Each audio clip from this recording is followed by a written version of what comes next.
when we publish, which we expect to be a week from this coming Wednesday, the 26th. Great. When we expect to make endorsements. And Hi, I'm Aaron. I'm the news editor. Hi, Erin. Nice to meet you. Hi, Rita. Hi, nice to meet you. and I didn't introduce myself, but I'm former sort of education reporter. It wasn't sort of, it was just. No, I mean sort of now. Sort of. Sort of former, not sort of education. Yeah. Former, yes, sort of.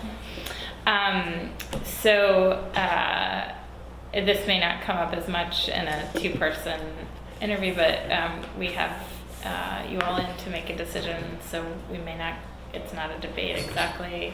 We may not give you exactly equal time. We'll ask follow-ups just to clarify our decision-making process. So thank you for coming in. Can you each start with just maybe a 2-minute or roughly introduction to who you are, how you arrived in Portland, what you do professionally? Do you want to start? Sure. So I am a Grant High School alumni. Today's my Grant sweatshirt day, actually, because I'm headed over there later. And just say your name. Sorry, Jamila Singleton Munson, and I grew up here in Portland, went to Gregory Heights, went to Grant High School, University of Oregon, and I moved away for a bit after college, joined Teach for America, and started teaching in New York City. And so I've basically, and we're introducing ourselves and why we're running for the board, or just sure, you can add that to it. Okay.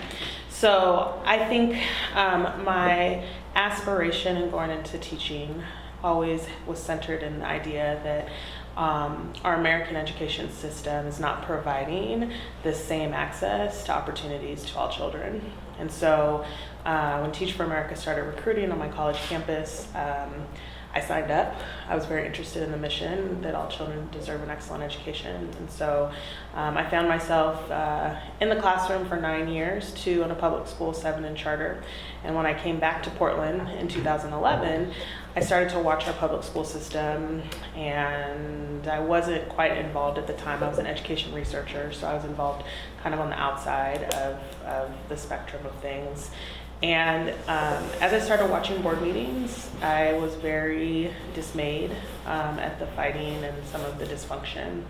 And particularly around 2014, when I started watching meetings, I felt that we could do better as a group of community members stepping into board service.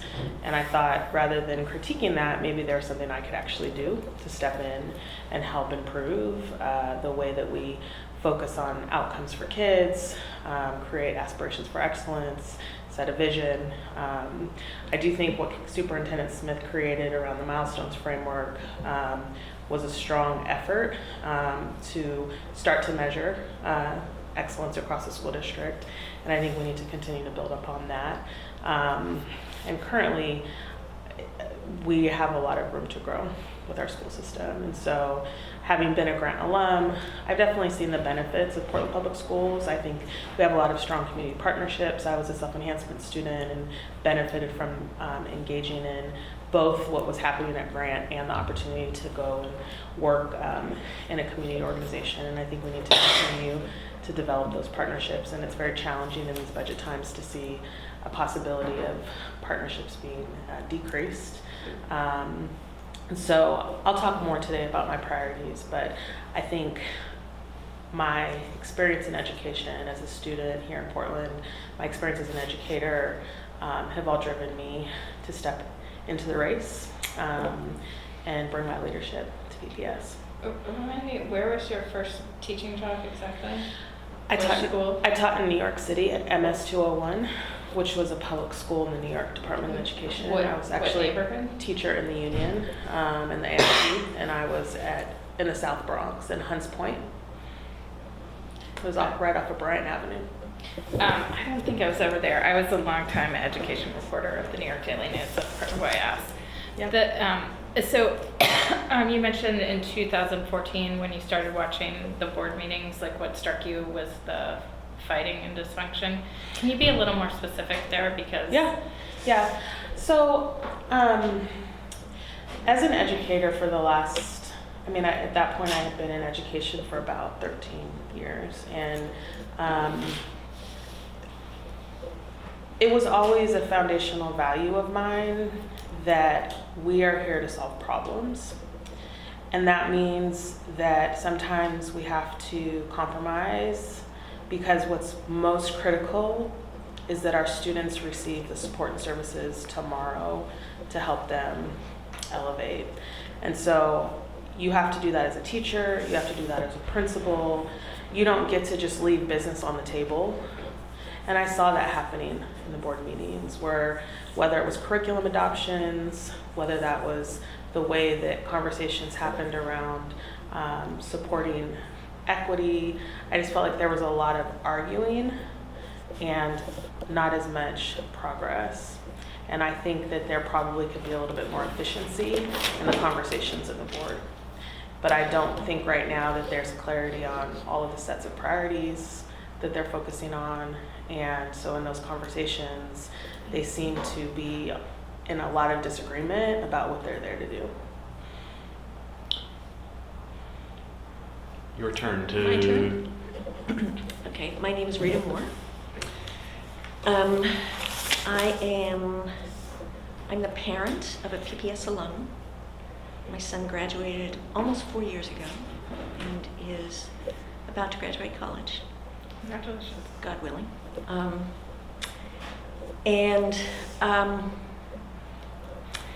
I come from a poor working class family in Boston. My father never graduated high school, and I was the first to go to college. And public education was my ticket out of poverty, basically. Pretty much everything I have, everything I am, is because I got a great foundation in public school. And I'm running because I want to make sure that all of our kids in Portland get the same kinds of opportunities that I had. And I've been an active parent for the last roughly 15 years in PPS.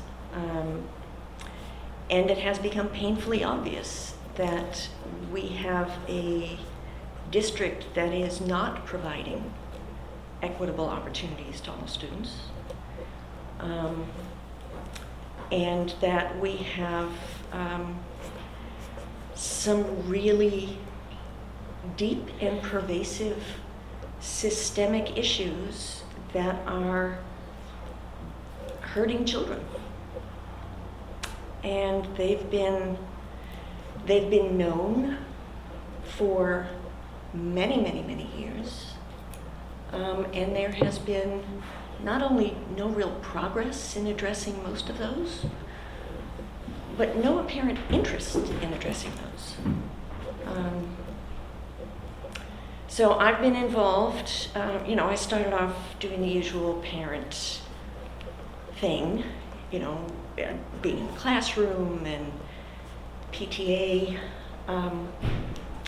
I wasn't particularly good at PTA, so I gravitated to site council, which is much more kind of policy oriented.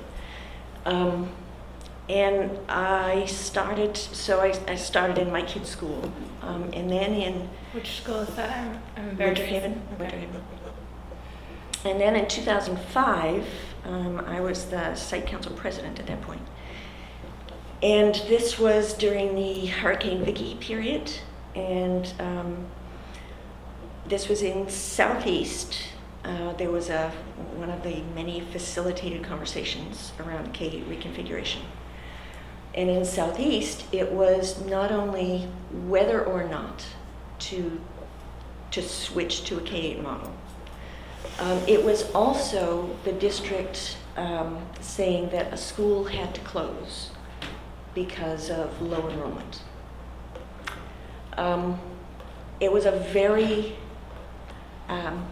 it was an eye-opening experience. Went on for a very long time.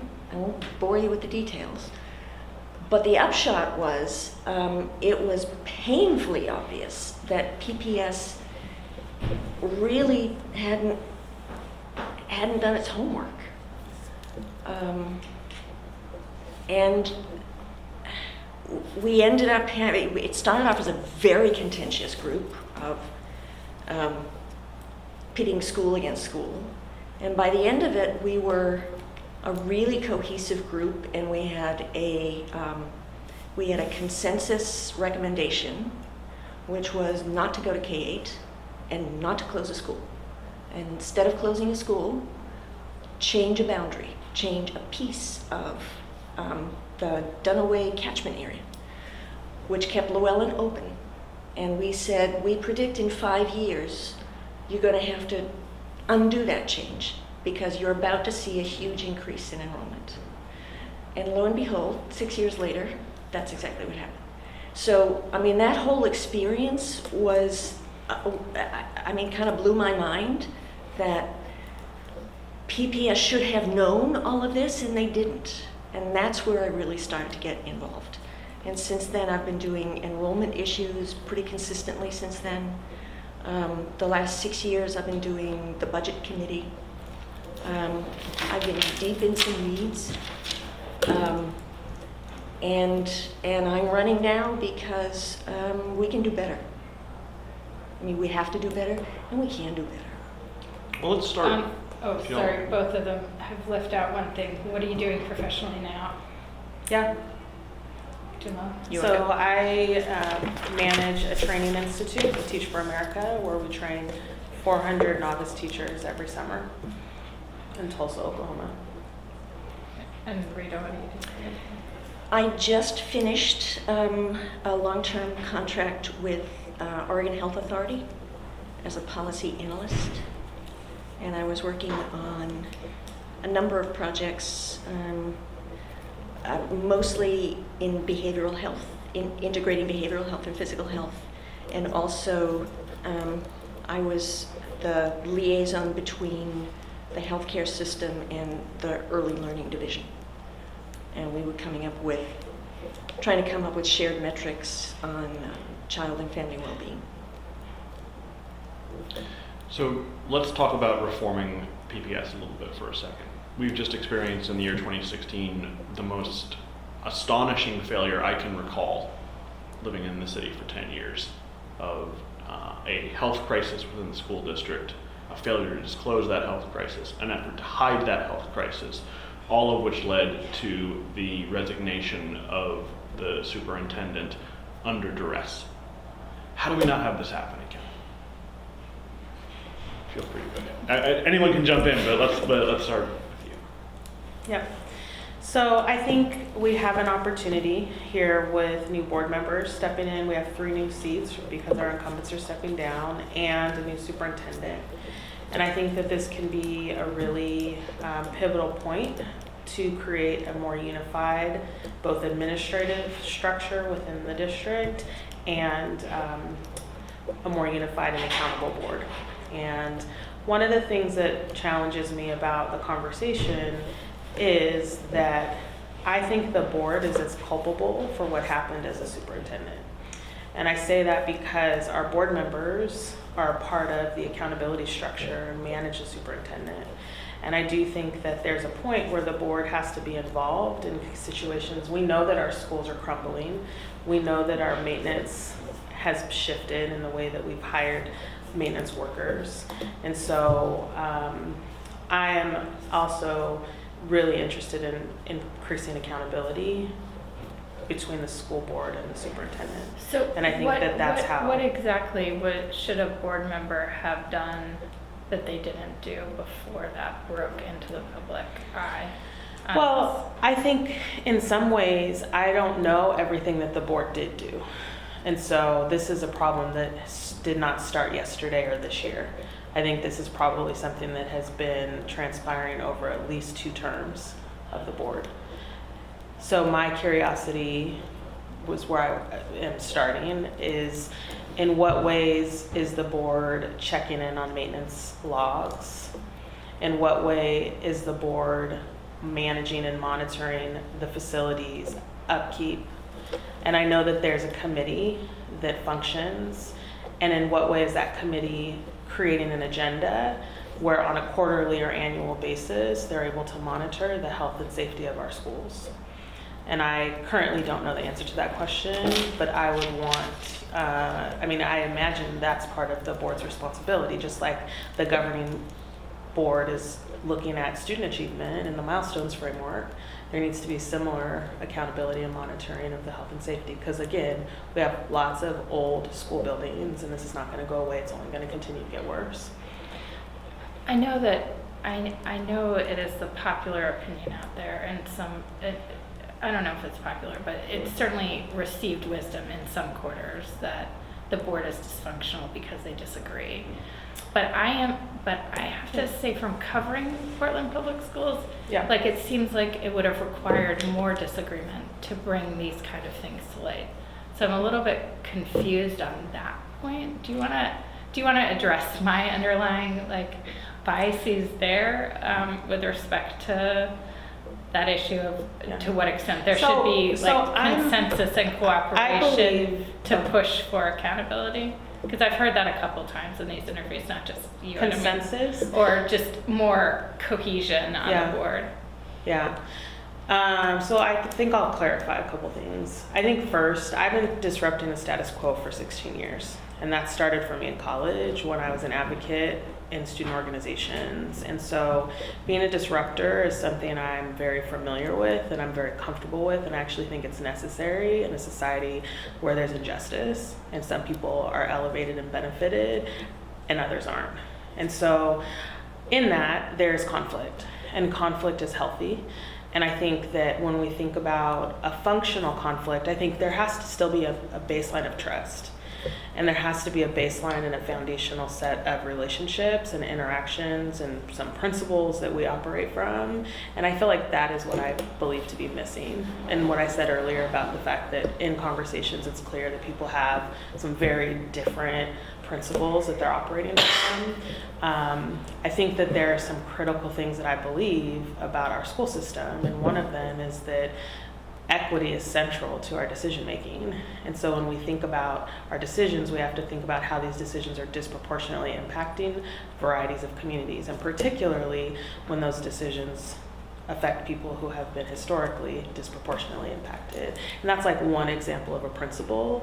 And if we can all have a conversation as a board and agree we all believe that, then that is what we need to operate from. And I think when I watch our board convene, I don't see those types of central principles. So that's my problem with it. And I think, having been a part of Teach for America, I'm very used to working with people who we don't all agree. There are plenty of things that I've seen people do in Teach for America that I don't agree with. And there are also things that I believe are true in terms of principles that we all stand for and values that we stand for. And that's why I choose to work together with them, because we're all there because we believe children can succeed if given the right support and resources.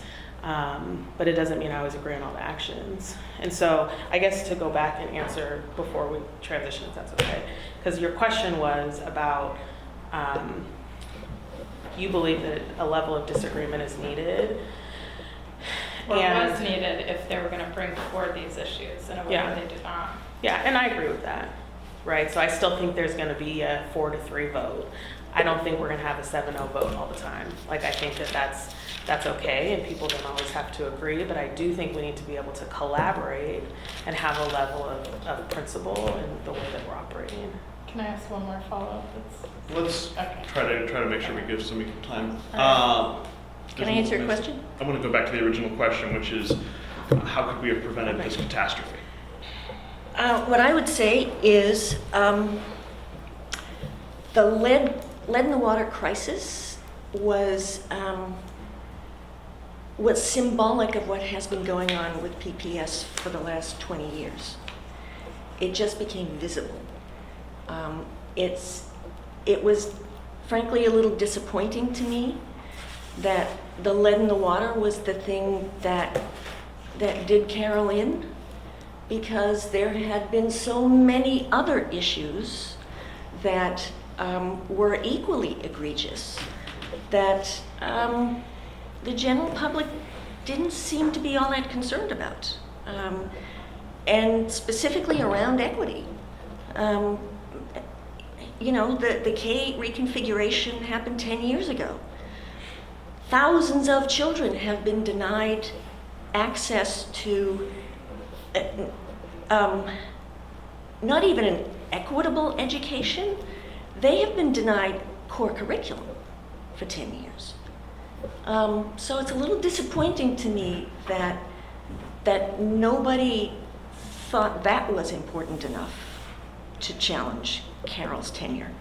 But okay, to get to the nitty-gritty, we had 2 audits that came out last year, prior to the lead crisis, that clearly spelled out the fact that the administration within PPS was completely disorganized. There was no management structure. They didn't have any, in the operations side, they didn't have anywhere near enough staff to do the work. And this had been going on for 20 years, 20 plus. And I would say that I agree that the board shares blame for this, because part of the remit of the board is to make sure that all of the functions of the school district have sufficient funds to do the work. And for 20 plus years, nobody has been funding maintenance. Nobody. So when the bottom fell out of the budget after Measure 5, the superintendent at the time, so since the mid-1990s, a whole series of superintendents, and we've had a few of them, made a decision to focus on using all of the resources at the classroom level. And I think in the short term, that was totally appropriate. The problem is nobody recognized that this was the new normal funding level. And they never looked at the implications of doing that. So it's been, you know, since the mid-1990s, all the various boards that have come in the interim have paid no attention to the operations side. There was no funding.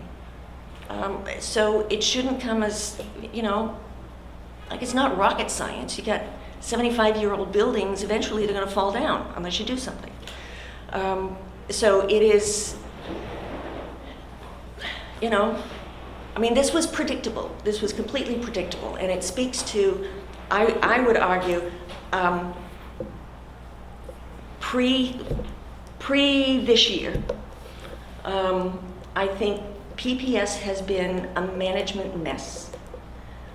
And there's been rudderless leadership and school boards that failed to perform due diligence and provide the oversight that is their responsibility.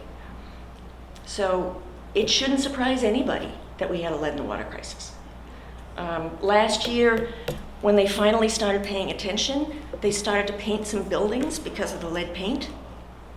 I mean, lead in the paint is way more serious problem than lead in the water.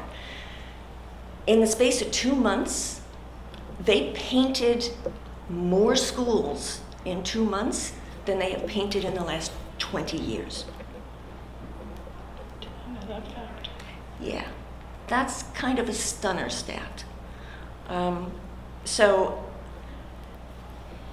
yeah, I mean, I think a persistent problem within PPS has been a lack of organizational structures that work, a lack of accountability, a lack of real management, and you know, they're much more I mean, I'll just be blunt. They're much more concerned with the careers of adults than the lives of children. So let me pause for a second and ask, I think this may help us to help, we're here to make a decision about which of you to endorse. What's an issue that you disagree on? Where do you disagree with your opponent in this race?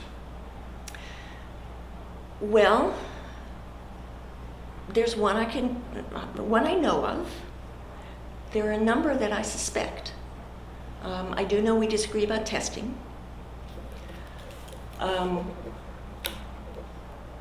have to say my opponent has not been particularly forthcoming about what her policy agenda would be on the board. So I'm not entirely clear what her positions are on a whole range of issues. But I have heard... Could you name a couple that you'd like to know more about? Well, I'm concerned about charter schools. I'm concerned about privatization. And I'm concerned that Jamila's entire career has been working within the sort of educational reform movement with charter schools and Teach for America. And I know she has said publicly that she does not intend to bring charter schools to Portland. And I'm glad to hear that. But I'm a political scientist, and when we look at people's positions and we try to analyze who's doing what and who wants what, I mean, term of art is where you stand depends upon where you sit. You know, I've been sitting the last 15 years in committee meetings in PPS, trying to do better by kids. You know, Jamila's been sitting in the education reform world. So I don't know what that means. Ms. Singleton-Munson, you want to respond to that? So before, can we just get to what the difference, what's your position on testing? On testing? And then we can ask her for her position Okay. on testing. I think standardized testing is a money suck. They're incredibly expensive, especially during times of budget cuts. But they are also expensive in terms of opportunity costs. A huge amount of time and energy and resources are spent on standardized tests, which have not proven to have any actual benefit for children. They are, just as an example, we've had SATs and ACTs for, 40 years? Colleges and universities are increasingly making submission of those test scores voluntary because they have found that the test scores have very little predictive value for how a kid's going to do in college. And what we know about standardized tests is that they are more a reflection of a family's income than they are of the skill of a teacher or what a kid knows or a kid's background or anything else. So, not a fan of testing. But can I add one thing? I do think we need to have authentic assessments. We do need to know how kids are doing. And there are ways to do that that do not require buying tests from Pearson. There's a lot of work being done in Oregon to come up with a range of assessments that would actually be usable by teachers to benefit kids.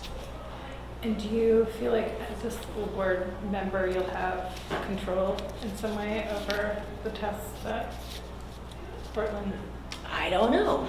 I mean, we now have the ESSA, which gives states much more flexibility in what they're going to be using in terms of metrics and how they're going to be using testing. It's not entirely clear to me what Oregon is going to end up doing, but we can, I mean, PPS does have some flexibility. You know, parents can opt out of tests. You know, we'll have to see